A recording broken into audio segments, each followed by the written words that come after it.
There are all kinds of 22s out there and rifles of every kind, as we all know. And a fellow contacted me. He said he had a 22, and as usual, I needed, some kind of description. Lever action sounded interesting, tubular feed, but I couldn't really figure out what he had. It was supposed to be a J.C. Higgins, but he said it says Sears on the barrel too. Anyway, I ended up buying it, and I was surprised. I mean, it's essentially flat new as far as I can tell. It's got a fantastic action. And then I realized that this ties in perfectly with quite a few requests from viewers. So this says J.C. Higgins and Sears, J.C. Higgins model 44. A lot of you probably recognize the action already. It's one of my favorite actions. And I'm going to show you in a moment a Savage model 99. And here's how this action works.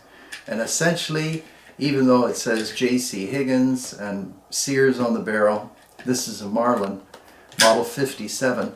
These were made in the 50s and 60s. Amazingly strong action, and you can probably see how it works, but there's a cam and roller system in here, which is actually not based on the Savage 99, but this concept is. You can see how the bolt moves forward and then tips up. So this bolt is wedged in place, and this is the model 57 Marlin, although it says J.C. Higgins and Sears and so on for marketing. The model 57 came with the tubular magazine. It has some kind of a different finish on it from what I'm used to, but that would have been at the request of Sears or J.C. Higgins, I'm sure. Conventional iron sights, and it came with a plain stock, and you can see that it's missing the Marlin bullseye, which is on another rifle that I'll show you in a moment. But again, not a mark on the stock. So this is a perfect example of a rifle one should buy. I pulled out the book, which I'll show you in a moment, and these started out at $105 back in 1960 something or 50 something. And something in this condition is worth, say, $400, depending.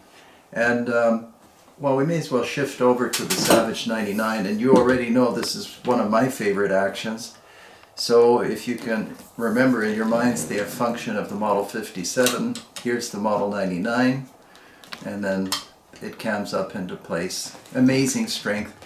The Savage has a different system for accomplishing this motion than the Marlin model 57, but the concept is the same, that wedging of the bolt in place. And this is the model 56, Marlin model 56, and it has a removable magazine. That's the only difference between the Marlin 56 and the Marlin 57, and here's the Marlin bullseye that's missing from the J.C. Higgins product. Anyway, beautifully made rifles, amazingly strong, and as I always say, it's not safe to really generalize about firearms, but they're usually quite accurate, and this particular rifle is exceptionally accurate. And the Take 22 short, long, and long rifle, I wish they still made them, and with that level of strength you never have to worry that you've got some kind of inferior 22. Not that pressure is a big deal anyway with a 22. And then here's the model 57M. It doesn't look very different. I just ran out of room on the table, otherwise I'd have the stock here. And that's the 22 Magnum, and it's got the tubular magazine as the other model 57s do, but it's for the Magnum round. And again, it has that really quick, hard to describe how fast and smooth that cam and roller system is. And if you read up on it, this cam and roller system was actually developed by a company that made a shotgun called the Lever-matic.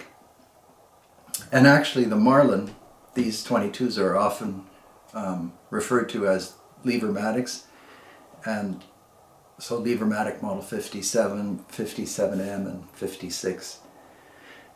And the reason they could use the Kessler patents for the cam and roller system was that I guess Kessler went broke. I had one of those Kessler shotguns and they're quite interesting. Worth buying if you come across them. These Marlins, all of them, these 22s, and actually any Marlin from the 50s and 60s is definitely worth buying, and in a class of its own for strength.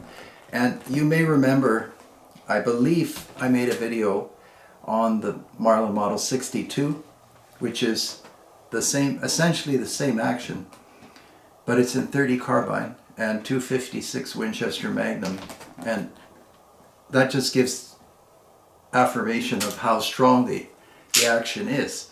And I was even thinking they probably won't reintroduce these just because of tooling changes and so on, but if they could, it'd be a good idea. That Marlin Model 62 in 300 blackout or something like that, you know, it depends on the length of the cartridge, would be an excellent weapon to own. And I'll draw to your attention this list in my gun collecting, one of my gun collecting books, and you can, the reason I thought I'll just put it on the table for fun, but you can see some of the prices here. Sometimes people ask me whether it's a good idea to buy this or that gun. It's never a bad idea to buy a gun, and they don't seem to go down in value, particularly if you take care of them, which really is a minimal effort. So there it is together, and today's message is these may not be all that common, and they weren't very common even when they were being made. I guess they just couldn't somehow capture the attention of the market, and Marlin always made the 39, and well, there are always a lot of 22s being made, but this is one of those 22s that is above and beyond. It's just so strong, and the accuracy of all the ones I've owned has been exceptional. If you can find one of these in any kind of condition, or even in bad condition, they're well worth buying. And I think that probably is all I have to say about them. And that incredibly strong action is notable. Thank you very much for watching, and please subscribe, and we'll see you next time. Take care.